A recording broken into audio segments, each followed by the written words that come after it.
Hello students, good morning and welcome to you in this channel। आज के इस video में सिंथेसिस के अंतर्गत फॉर्मेशन ऑफ सिंपल सेंटेंसेस में फोर्थ मेथड का यूज करके दो या दो से अधिक सिंपल सेंटेंस को जोड़कर एक सिंपल सेंटेंस बनाएंगे, जिसे हम कहते हैं बाय यूजिंग नाउन और फ्रेज इन अपोजिशन। अर्थात नाउन या फ्रेज इन अपोजिशन का प्रयोग करके दो या दो से अधिक सिंपल सेंटेंस को जोड़कर एक सिंपल सेंटेंस कैसे बनाया जाता है, इस विधि में हम इसी पर चर्चा करेंगे।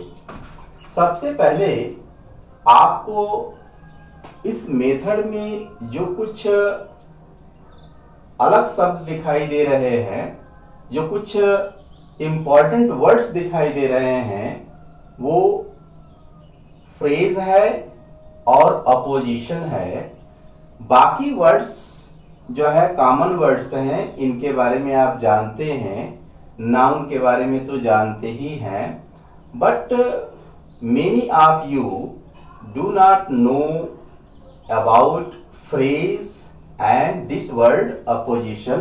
हो सकता है कि आप में से बहुत से लोगों को फ्रेज और अपोजिशन की जानकारी नहीं होगी।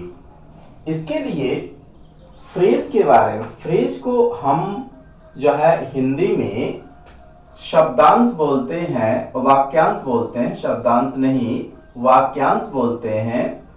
और यह एक ग्रुप ऑफ वर्ड्स होता है। यह ग्रुप ऑफ वर्ड्स होता है, शब्दों का एक समूह होता है, जो खुद में एक सेंटेंस नहीं, but it may be the part of a sentence, लेकिन यह एक सेंटेंस का हिस्सा हो सकता है। इसी तरह के कुछ ग्रुप ऑफ वर्ड्स और भी होते हैं, जिनको हम क्लाज बोलते हैं। तो इन दोनों में भी डिफरेंस मैं आपको बता दे रहा हूं। फ्रेज और क्लाज में डिफरेंस है कि क्लाज एक प्रकार का जो है छोटा सा वाक्य होता है, जो बड़े वाक्य का एक हिस्सा होता है। इसमें क्लाज में श्योरली जो है कोई ना कोई वर्ब होना चाहिए, जबकि फ्रेज में यह जरूरी नहीं होता है। तो फ्रेज शब्द it is a group of words, यह शब्दों का समूह है जो किसी वाक्य का एक अंश है, इसीलिए इसको वाक्यांश बोलते हैं। जबकि क्लाज एक छोटा वाक्य ही होता है, और आप जानते हैं कि कोई भी वाक्य बिना वर्ब का नहीं होता है, तो इसमें एक वर्ब होता है, जबकि जो है फ्रेज में नहीं होगा, ऐसी कोई बात नहीं होती है। अब हम चर्चा कर लें अपोजिशन अर्थात दूसरे शब्द की भी। अपोजिशन का अर्थ होता है साइड बाय साइड। इसको हम साइड बाय साइड भी बोलते हैं। Side by side, side by side इसको बोला जाता है। साइड बाय साइड का मतलब कुछ वाक्य ऐसे भी होते हैं जिनमें जो है दो नाउन दिए गए हों, दोनों नाउन में से किसी एक नाउन की व्याख्या दूसरा नाउन अगर प्रकट कर रहा है, तो उस नाउन को अपोजिशन में रख करके, या नाउन ही नहीं कुछ ग्रुप ऑफ वर्ड्स भी हो सकते हैं, फ्रेज भी हो सकता है, उसको अपोजिशन में रख करके हम जो है इसको जो है जोड़ करके एक सिंपल सेंटेंस बना सकते हैं।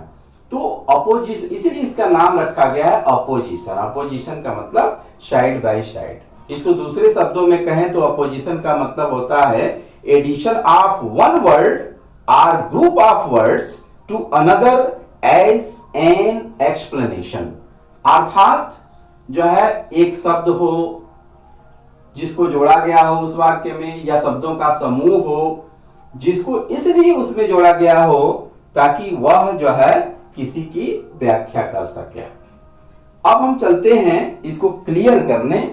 स्पष्ट रूप से आप अगर इसको जो है समझना चाहते हैं तो हम सबसे पहले जो है इसमें दो एग्जाम्पल लेंगे, मतलब दो छोटे छोटे सेंटेंसेस का ग्रुप लेंगे और उससे जो है हम समझेंगे।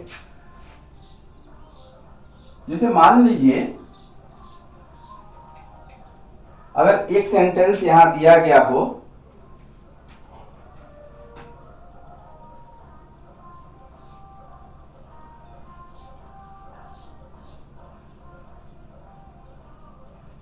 यहां दिया गया हो, मान लीजिए Mohan is the monitor of my class, ऐसे दे दिया गया है। Mohan is the monitor of my class, Mohan मेरे कक्षा का मॉनिटर है। ही इज वेरी इंटेलिजेंट, यहां दे दिया गया ही इज वेरी इंटेलिजेंट।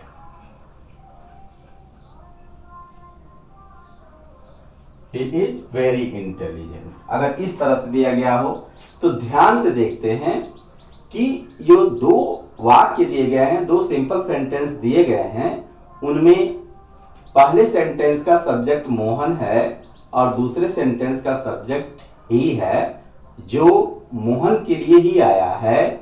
और पहले सेंटेंस में मोहन की व्याख्या मतलब उसका परिचय the monitor of my class के रूप में दिया जा रहा है, और दूसरे वाक्य में उसी मोहन का परिचय अ वेरी इंटेलिजेंट बॉय के रूप में भी दिया जा रहा है। तो अब जो शब्द, अब चूंकि ये शब्द समूह दिखाई दे रहे हैं, the monitor of my class में जो है the monitor of my class, ये सब शब्द जो है मिल करके एक समूह बना रहे हैं और ये पूरा समूह मोहन का परिचय दे रहा है। तो अब समूह शब्दों का समूह है, इसीलिए इसको हम फ्रेज कहेंगे। दूसरे वाक्य में भी ही इज वेरी इंटेलिजेंट, तो वेरी इंटेलिजेंट जो वर्ड है वह भी मोहन का परिचय ही दे रहा है।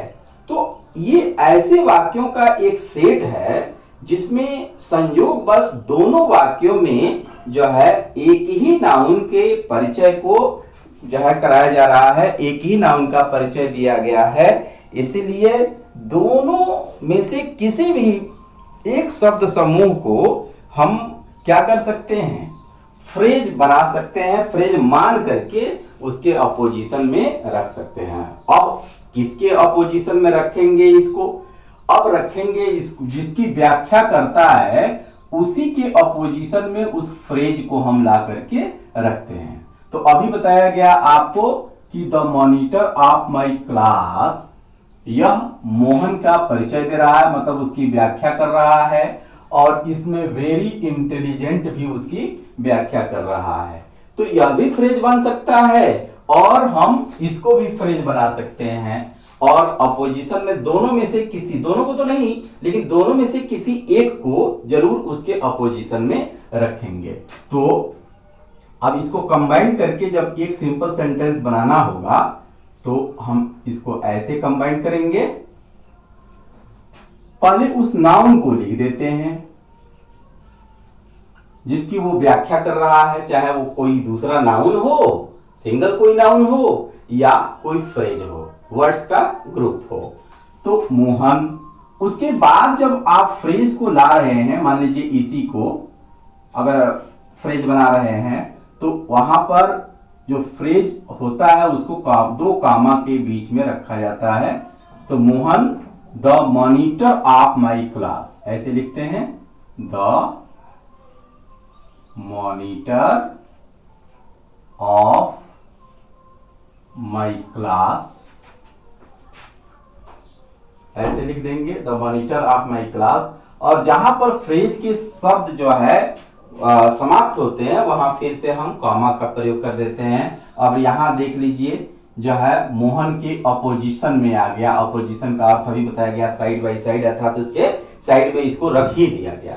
तो Mohan the monitor of my class, और उसके बाद दूसरे सेंटेंस का जो शब्द समूह जो है उसकी व्याख्या कर रहा था उसको और उसके पहले के वर्ब को लेकर के हम यहाँ जोड़ देंगे और लिखेंगे इज वेरी इंटेलिजेंट। ये बात ध्यान में रहे कि जिस सेंटेंस के शब्द समूह को आप फ्रेज बना रहे हैं उसके वर्ब्स अक्सर जो है छूट जाते हैं और दूसरे सेंटेंस के वर्ब से लेकर के बाकी शब्दों को उसमें कॉमा के बाद लिख दिया जाता है।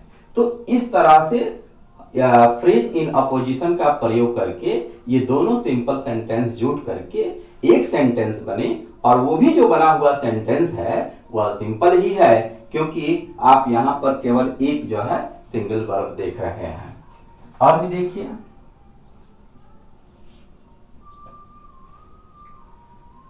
अगर इस तरह से कहा जाए Rana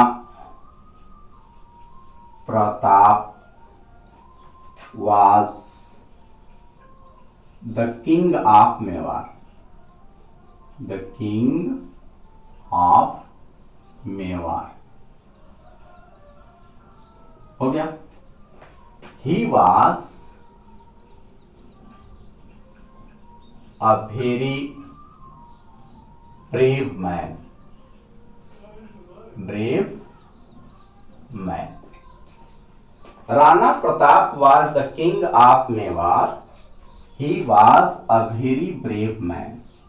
You can also notice in these two sentences that the first sentence has a subject named Rana Pratap. Rana Pratap पहले वाक्य का सब्जेक्ट राणा प्रताप है, दूसरे वाक्य में भी सब्जेक्ट उसी के लिए आया हुआ है।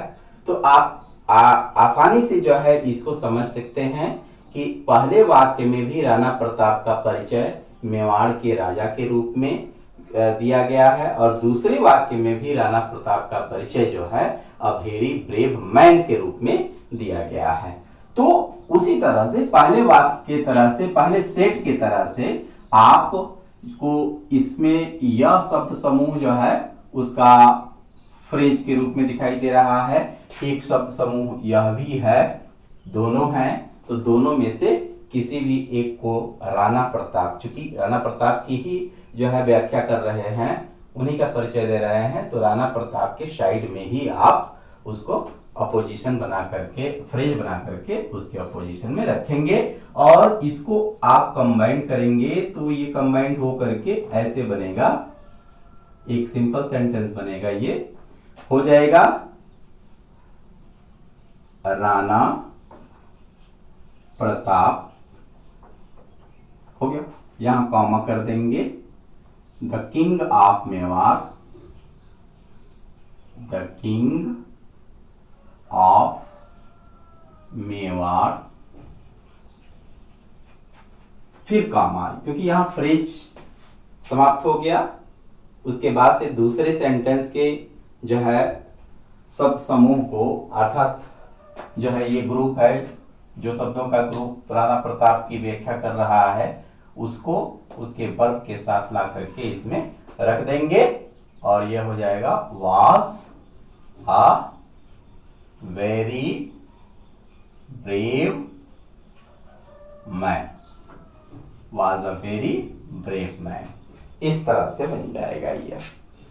तो इस तरह का वाक्य, अभी तो फ्रेज का प्रयोग किया गया, जबकि विधि अर्थात मेथड हमसे यही कह रहा है कि हम नाउन को भी अपोजिशन में रख करके जो है सिंथेसिस कर सकते हैं। तो नाउन को भी अपोजिशन में रख सकते हैं। देखिए उसके लिए भी आपको एग्जांपल मैं दे रहा हूं।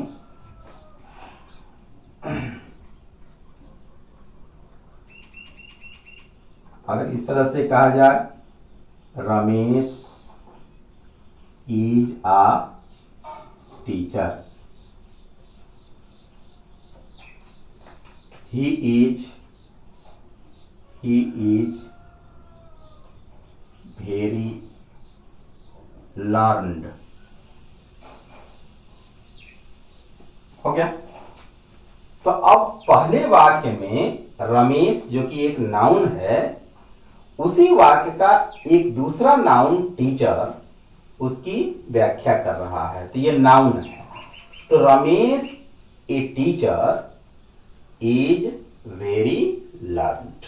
तो अब यहां फ्रेज नहीं, जो है नाउन ही इस नाउन के अपोजिशन में रखा जा रहा है। इसीलिए इस विधि में दोनों शब्दों का प्रयोग किया गया है, नाउन या फ्रेज को अपोजिशन में रख करके सिंथेसिस करना। तो इसको हम कंबाइन करेंगे तो यह सिंपल सेंटेंस बनेगा, रमेश कॉमा अ टीचर फिर कॉमा इज वेरी लर्न। इस बात का ध्यान रहे कि अपोजिशन में उस नाउन और फ्रेज को उसी के अपोजिशन में रखेंगे जिसकी वह क्या कर रहा है, व्याख्या कर रहा है, जिसको वह एक्सप्लेन कर रहा है। अब कुछ और भी एग्जांपल्स दिए जाएं।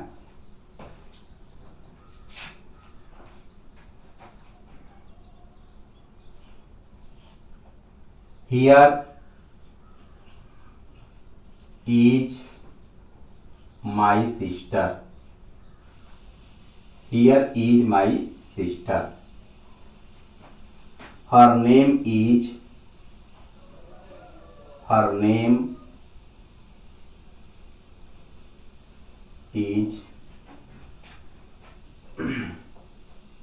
मान लीजिए संजू, ऐसे दे दिया गया। Here is my sister, her name is Sanju. अब यहां पर ये सेंटेंस कुछ अलग टाइप का दिखाई दे रहा है। हियर इज या कोई सब्जेक्ट नहीं, ए तो एडवर्ब है, और here is my sister, her name is Sanju. तो संजू जो है उसके सिस्टर का नाम है, यह नाउन है। अब इसी नाउन को जो है हमें सिस्टर के अपोजिशन में रखना पड़ेगा। तो यह हो जाएगा नाउन फ्रेज बन करके अपोजिशन में रह करके सिस्टर के लिए जो है, मतलब उसके बगल में उसके अपोजिशन में रह करके इसको कंबाइन करके सिंपल बना सकते हैं। तो इसको हम कंबाइन करेंगे। कोई जरूरी नहीं है कि फ्रेज जो अपोजिशन में रख रहे हैं वो बीच में ही अपोजिशन वाला फ्रेज आएगा, ऐसा नहीं है। वो जहां पर यह शब्द होगा, मतलब यह नाउन होगा, सब्जेक्ट होगा, जिसकी वह व्याख्या कर रहा होगा, उसी के साइड में हम उसको रखेंगे। तो यहां पर इसको हम ऐसे बनाएंगे, here is my sister, here is my sister, comma कर दीजिएगा Sanju, here is my sister Sanju. अब यहां पर दो कामा के बीच में नहीं रखा जाएगा, क्योंकि यह जो नाउन है वो सेंटेंस के लास्ट में आ रहा है, इसलिए सिंगल कामा ही यहाँ जरूरी है। आप फुल स्टॉप हम लिख लेंगे। और देखते हैं, और सारे एग्जाम्पल्स हैं, बहुत सारे एग्जाम्पल्स हैं। अब उनको जो है मेरे ख्याल से आप बना सकते हैं, आपको कोई कठिनाई नहीं होनी चाहिए। इसमें बहुत आसान विधि है, बहुत आसानी से जो है दो या दो से अधिक सिंपल सेंटेंस को जोड़ करके हम एक सिंपल सेंटेंस बना सकते हैं। बोर्ड परीक्षा में अक्सर जो है इस तरह के एग्जाम्पल्स पूछे जाते हैं। एग्जाम्पल नंबर 5, एक और एग्जाम्पल मैं आपको दे रहा हूं।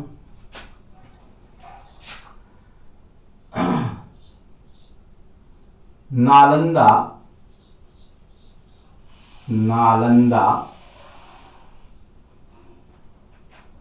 once the biggest center, यहां वाज लिखेंगे, Nalanda was once the biggest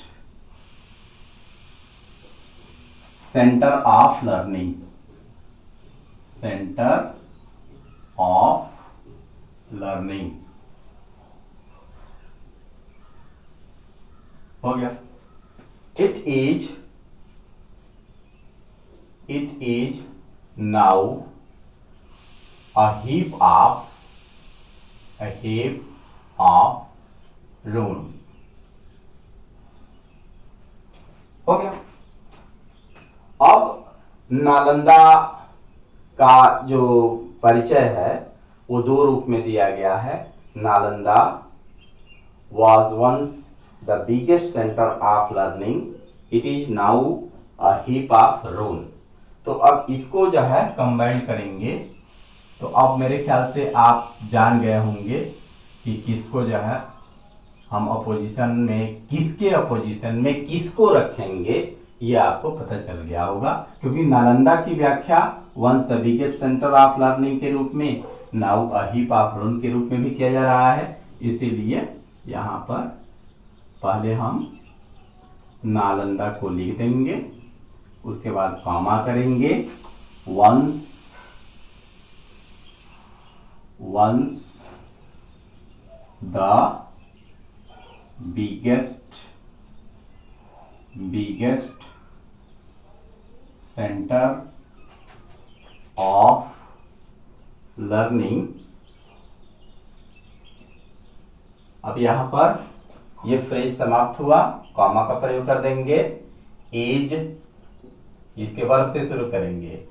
is now a heap of ruin, ऐसे लिखेंगे। हो गया। और भी देखिए, I have never been in Mumbai। I have never been in Mumbai। Mumbai is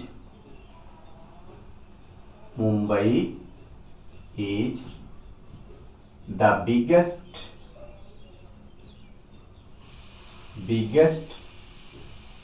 seaport of India।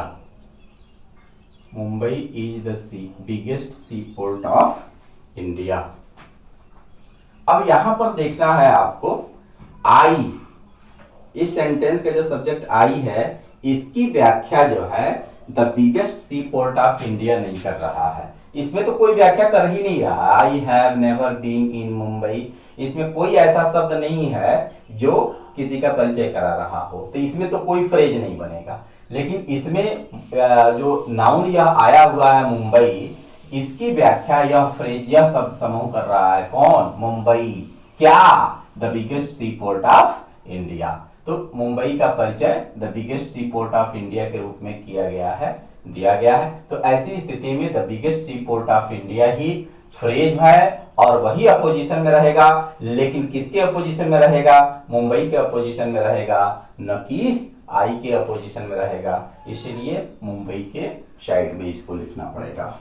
तो इसको लिखेंगे, कंबाइन जब करेंगे तो ये ऐसे बनेगा।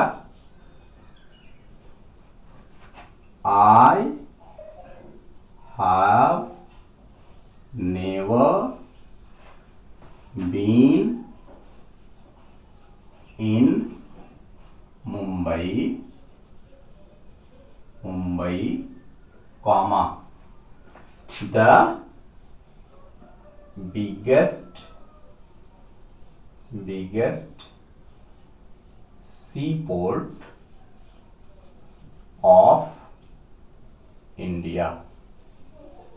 ऐसे इस तरह से हम इसको बनाएंगे। अर्थात कोई जरूरी नहीं कि फ्रेज जो है केवल बीच में ही वह रखा जाएगा, वो वही रहेगा जहां पर जिसकी वह क्या कर रहा है? व्याख्या कर रहा है। The biggest seaport of India. हो गया। और भी देखते हैं।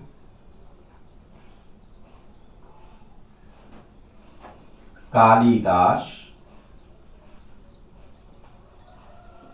wrote the Shakuntalam.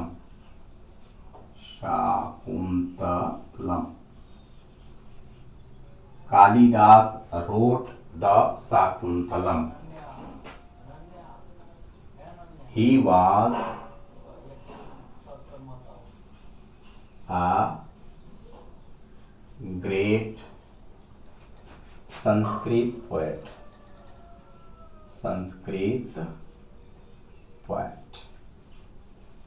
He was a great Sanskrit poet. Now अब इस सेट में देखिए, इस कालिदास रोट द शाकुंतलम और दूसरा है he was a great Sanskrit poet. ऐसी स्थिति में पहले वाक्य में कोई फ्रेज आपको दिखाई नहीं दे रहा है, क्योंकि कालिदास का काम इसमें दिखाया गया है, परिचय नहीं है। जबकि कालिदास का परिचय, भाई ऐसा हो सकता है कि जो भी सेंटेंस के सेट दिए गए हैं, कोई जरूरी नहीं है कि दोनों में जो है उसका जो है उस सब्जेक्ट का परिचय कराया गया हो, उस नाउन का परिचय कराया गया हो, ऐसा नहीं है। जैसे इसी में नहीं है, इसमें यहाँ है अ ग्रेट संस्कृत पोएट के रूप में। तो अब यही एक जो है एक single he phrase in sentences के सेट में दिखाई दे रहा है, तो इसी को ही हम वो जो है अपोजिशन में रख करके अपनाएंगे। और किसके अपोजिशन में रहेगा ये आप जान गए हैं, कालिदास के, क्योंकि वह फ्रेज जो है इन्हीं का परिचय करा रहा है, इन्हीं की व्याख्या कर रहा है, तो कंबाइन करेंगे तो हो जाएगा Kalidas comma a great Sanskrit poet.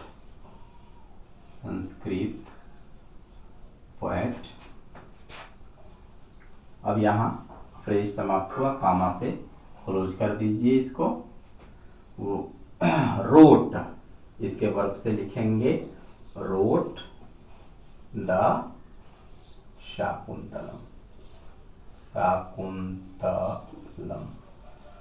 हो गया इस तरह से। तो इस तरह से हम नाउन और फ्रेज इन अपोजिशन का प्रयोग करके दो या दो से अधिक सिंपल सेंटेंसेस के जो सेट्स होते हैं उनको जोड़ करके एक सिंपल सेंटेंस बनाया जाता है।